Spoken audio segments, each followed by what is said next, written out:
Jean-Pierre Mougin, donc tout d'abord franc-comtois d'origine, né à Montbéliard il y a un certain temps, et puis appliqué dans le sport depuis le plus jeune âge, dans le motocross en particulier, puisque j'ai été champion de France en 1970. J'ai créé ensuite le motoclub de Villars, qui est bien connu, dont j'ai eu la présidence jusqu'en 1988, le sommet avec le motocross des nations et 30 000 spectateurs. Ensuite, je suis rentré à la Fédération française de moto comme président de la commission motocross. Je suis devenu président de la fédération en 1989 et l'année suivante, j'ai rentré au comité olympique comme représentant des fédérations sportives non olympiques. Il y avait 8 postes à l'époque réservés aux fédérations non olympiques, puisque le comité olympique, c'est le comité national olympique et sportif français. Voilà, donc ça fait 28 ans que je suis au comité olympique.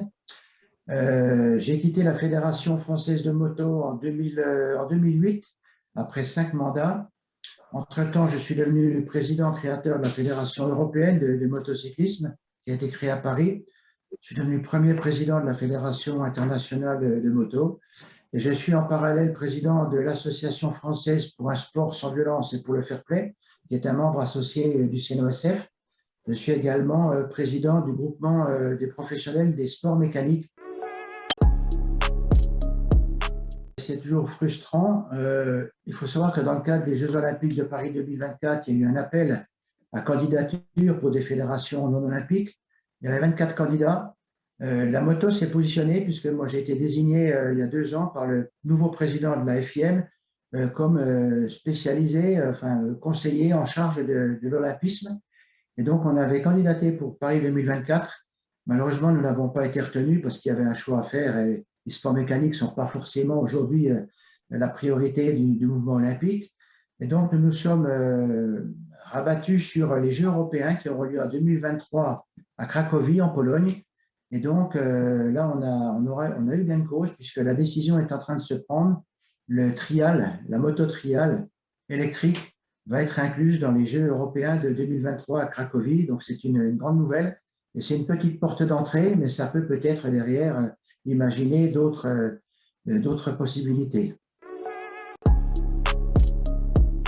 J'ai assisté à Tokyo, j'ai assisté à Londres, j'ai assisté à Rio, j'ai assisté également aux Jeux olympiques d'hiver de Vancouver, de Sochi et de Corée, donc à Pyeongchang, il y a 3 ans de ça maintenant, en 2017, en 2018, pardon. Je crois que ceux qui ont apporté un plus à l'ADN des Jeux olympiques, c'est les Anglais avec Londres en 2012. J'étais en plus responsable du Club France, donc une très bonne ambiance, beaucoup de spectateurs, y compris pour les Jeux paralympiques, parce qu'il ne faut pas oublier qu'il y a aussi les Jeux paralympiques qui se déroulent 3 semaines après. Donc une très bonne ambiance dans ces Jeux, un état d'esprit très fair-play, c'est anglais, hein. Même si c'est eux qui ont eu beaucoup de médailles, mais ils les ont méritées. Ils avaient bien préparé ces Jeux. Donc vraiment des beaux Jeux qui ont donné un nouveau souffle à l'esprit olympique et au CIO.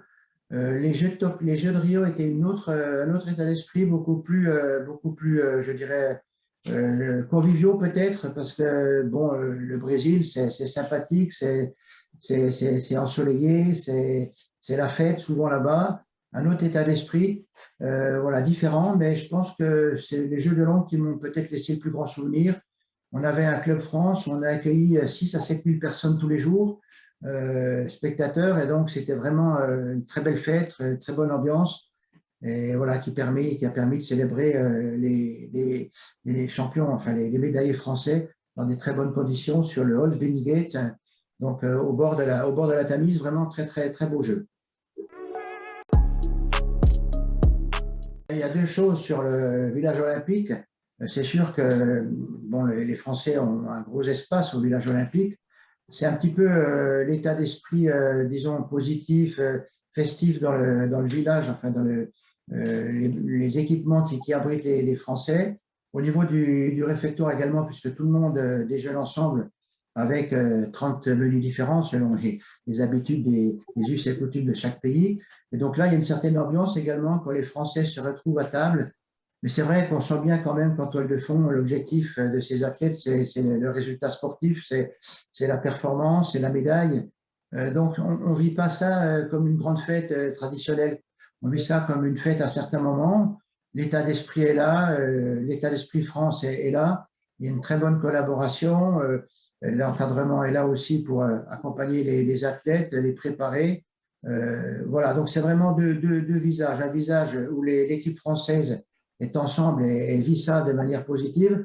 Et puis l'état d'esprit global du village, c'est un petit peu différent parce que là, chacun pour soi quand même. Chacun veut essayer d'avoir le maximum de médailles. Donc, on sent bien la tension des pays entre eux.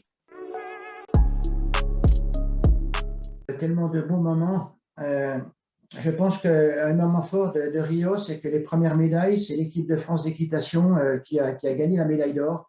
Personne ne s'y attendait vraiment. Et donc, accueillir au Club France l'ensemble de l'équipe de France disons, d'équitation, ça a été un moment très fort. Voilà, ça a permis de lancer les Jeux et puis d'attendre les médailles qui suivaient. Donc vraiment, voilà, ça m'a beaucoup marqué parce que c'était 5 ou 6 cavaliers d'un coup, je ne sais plus exactement combien était-il. Voilà, une belle fête pour lancer ces Jeux, pour lancer le Club France. Sinon, il y a eu plein d'autres moments formidables. C'est vrai que à Londres, c'était également la même chose avec les Jeux qui ont été lancés par l'équipe de France de natation, avec beaucoup de médailles d'or en natation. C'est eux également qui ont ouvert le compteur à Londres. Voilà, c'est toujours des moments importants. Puis il y a des moments plus difficiles où on attend beaucoup de certains et finalement ils réussissent pas et ils ont un problème ce jour-là et donc ils n'arrivent pas au résultat escompté. Et ça, c'est des moments toujours décevants. Et quand on rencontre les athlètes le soir parce qu'ils ont échoué, parce qu'ils ont eu un problème physique ou autre, eh bien c'est toujours un moment difficile. Donc il y a des moments très forts, positifs, et des moments un peu plus difficiles, négatifs. Mais c'est ça les jeux, c'est ça le sport, hein. Il y a des victoires et puis il y a des défaites. Ça fait partie des jeux, ça fait partie du sport. Effectivement, beaucoup d'athlètes aimeraient être porte-drapeau parce que c'est un symbole, c'est une reconnaissance forte de la discipline et aussi du sportif qui porte le drapeau. Depuis une Olympiade, on a changé le système. En fait, c'est les sportifs eux-mêmes, les athlètes qui élisent leur porte-drapeau. Le processus est simple, on demande aux fédérations, à chaque fédération olympique, de nous proposer un couple, un homme et une femme. Et donc ensuite, c'est les sportifs eux-mêmes qui élisent l'homme et la femme qui seront le porte-drapeau. Voilà, et c'est vrai qu'il y a une pression forte et aussi des pressions un petit peu médiatiques, hein. On voit bien les journaux s'en emparent, ils laissent la parole aux sportifs et beaucoup disent, voilà, j'espère bien que ça sera moi le porte-drapeau. Voilà, il y a un petit peu de bluff, un petit peu de pression médiatique sur le sujet, mais honnêtement, c'est les sportifs eux-mêmes qui décident. Et on peut dire que tous les choix ont toujours été bons, quoi. Finalement, c'est les plus beaux ambassadeurs que l'on a pu avoir au jeu. Voilà, avec des télérinaires en particulier. Voilà, on a vraiment, je crois que les sportifs eux-mêmes savent reconnaître celui qui est le meilleur ambassadeur parmi eux. Et voilà, il n'y a pas plus de pression que ça, même si la pression est médiatique. Et je pense que tous ceux qui sont éligibles pour être porte-drapeau attendent ce moment avec impatience. Mais c'est avant tout des sportifs et je pense qu'ils reconnaissent que le choix légitime a été fait de manière démocratique.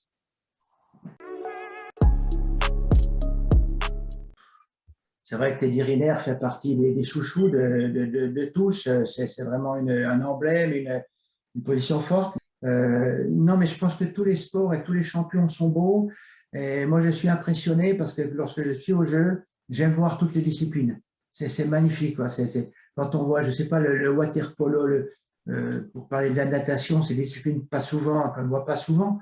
Et c'est pourtant, Dieu sait si c'est admirable. La gymnastique est également spectaculaire. Enfin, on a parlé du judo, mais on a beaucoup de disciplines très médiatiques et très belles à voir, quoi. Donc, je voudrais pas faire de choix entre les uns et les autres. Il y a les sportifs les plus médiatisés et les autres qui sont moins médiatisés, mais qui méritent autant. Voilà. Donc, on est là pour les accompagner toutes et tous.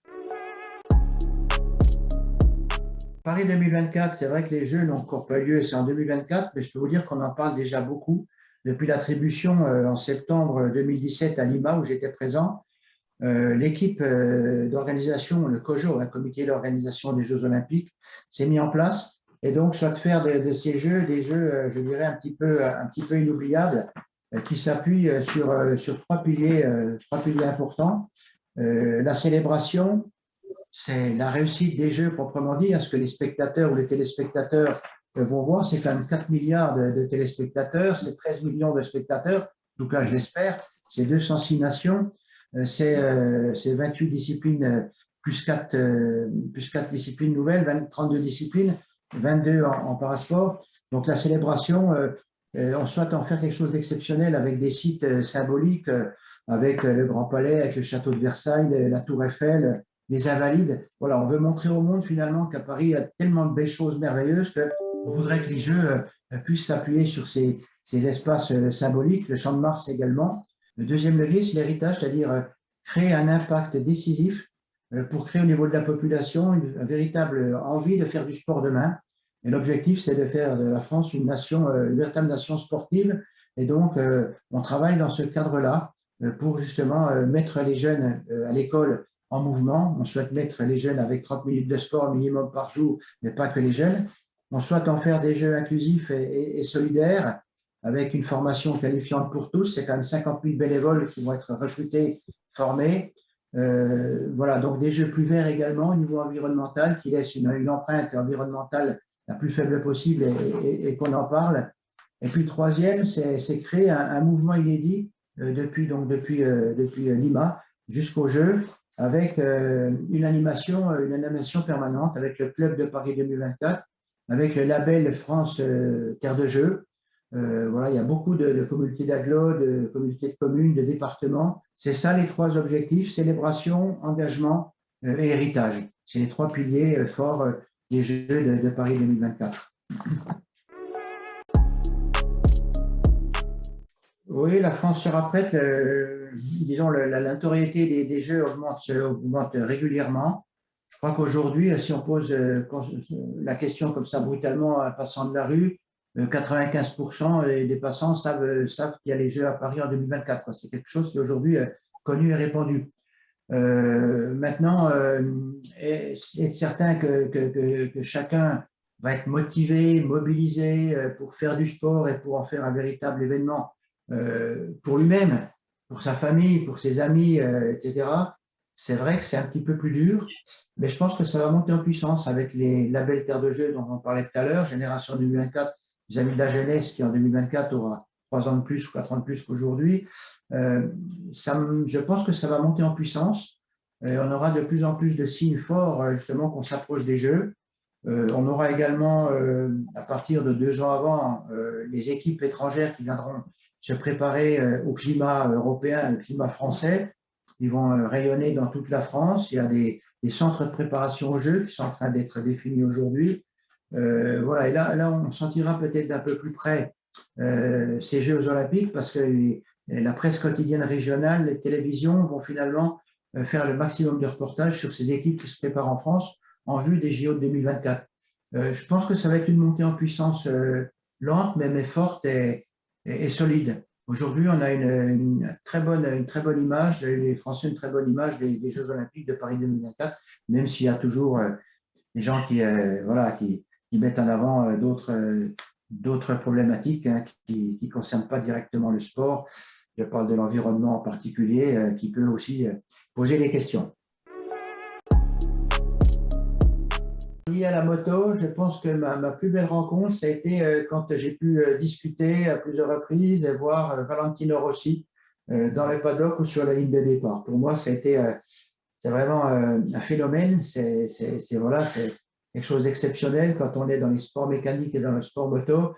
On est forcément bluffé, impressionné par la carrière de ce pilote. Et voilà, je pense qu'il restera dans les annales du sport, pas seulement des sports mécaniques, mais du sport en général par rapport à l'image, la notoriété qu'il a pu avoir, qu'il a aujourd'hui encore, à plus de 40 ans pour participer au championnat du monde.